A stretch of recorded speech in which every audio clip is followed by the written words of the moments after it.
Hey guys, Mr. Rowe here. So I'm going to be going through a little guide to the revision that I think is going to be sensible for you to do leading up to your mock exam that's coming up.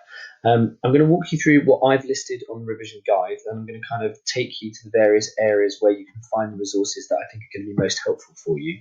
So the first thing I clicked on here is the Year 9 and 10 revision guide, which is the one that I'm hoping you guys will be getting. And what you should have on here when you get to performing arts is all the information that I've said.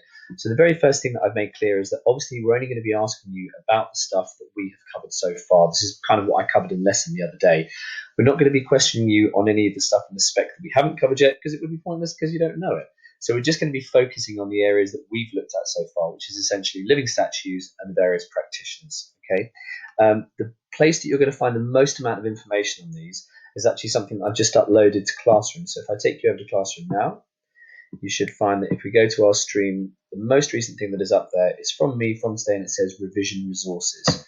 So if you click on that and open it up, there is a ton of stuff in here which I think you'll find useful. What I've said I've included are all of your knowledge organisers so far since the beginning of the year. So obviously we've got living statues to begin with, then we've got Gene Kelly, then Stanislavski, then Berkhoff. All right. And what I've also included alongside of those is all of the presentations that I was using in class with you guys. So we've got living statues, Gene Kelly, Stanislavski, and Berkhoff again. And then I thought one of the things that might help as well a little bit would be I've actually included all of the knowledge organizer quizzes that you've done so far as well. And the main reason I've done that is so that you can understand the difference in the way that we're going to be setting up the mock in terms of those short single kind of answer marks all the way through to some of the more complicated longer ones when you're going to go into a bit more detail. So as I say, your main information is going to be there.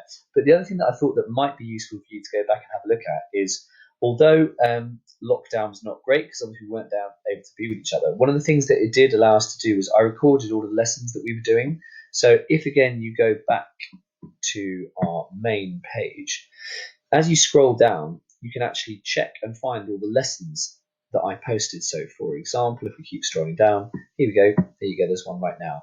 Now, you can just scroll through and find all these, but actually, one of the slightly easier ways of doing it will be when you go back to the home page, instead of going to stream, if you go to classwork right up at the top, each one of the things that we've looked at has got all sorts of different information on it. So, for example, as soon as you go to the Berkhoff one, there is the lesson that we did.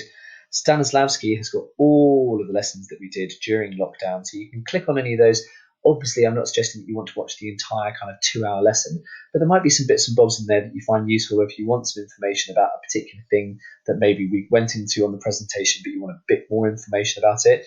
Do have a look through the videos that I posted, because I think there'll be some useful stuff on there. Again, as per usual, if there is anything at all that is not on there, or that when you're going back over, you kind of go like, I'm not actually sure whether I fully understood that, you can email me whenever and I'll get straight back to you.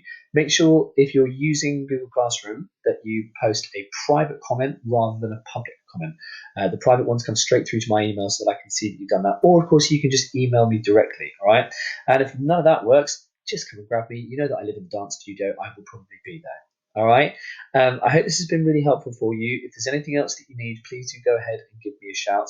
But other than that, I'll see you guys on Thursday. All right. Take care. Bye-bye.